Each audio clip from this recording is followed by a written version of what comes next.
ilk sezondan o kadar kopuk bir hissiyat verdi ki. Ortada ne cam kıran mafya babaları kaldı ne bir şey. Tam bir psikolojik gerilime savaşına döndü iş.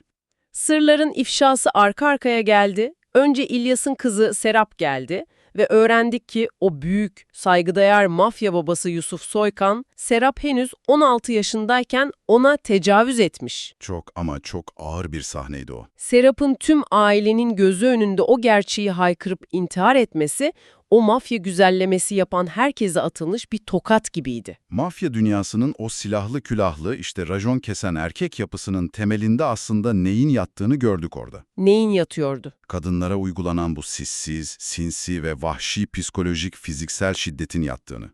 Yusuf'un sadece Serap'a değil, aslında evdeki tüm kadınlara yaşattıkları çıkmaya başladı ortaya. Hikayeye girmesiyle tam bir ev içi meydan savaşına döndü. Nedret, Hülya'nın dişine göre ilk rakipti kesinlikle. Aralarındaki o psikolojik savaş inanılmazdı. Hülya, arkadaşlarıyla gayet sakin oturan Nedret'in üzerine bir anda çamaşırları fırlatıyor.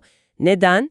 Çünkü geçmişte Nedret, İlyas'ı sevdiği için kendi babası tarafından o evden kovulmuş, Hülya o yaraya basıyor. Nedret de boş durmuyor tabii. O da karşı atağa geçiyor hemen. Nedret gidiyor, Hülya'nın en büyük silahını yani evde o düğün çorbası yapıyor. İlk izlediğinde diyorsun ki mafya dizisi diye başladık. Ulan koca dizide çorba kavgası mı izliyoruz biz şimdi? Ama o çorba meselesinin altından çıkan tüyler ürpertici flashback her şeyi açıklıyordu. Kanım dondu o sahnede.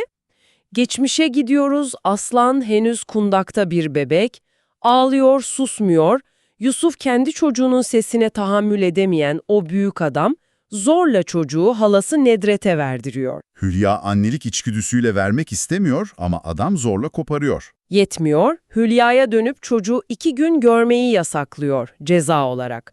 Ve asıl korkunç olan o sıcak düğün çorbasını alıp diyor adam. Eğer bunu daha geniş bir çerçeveden değerlendirirsek, o erkek egemen dünyanın temellerini çok net görürüz. Kadına yapılan eziyet mi diyorsun? Evet, o sessiz ve vahşi psikolojik şiddet, Yusuf'un Serap'a, Hülya'ya ve Nedret'e yaşattıkları.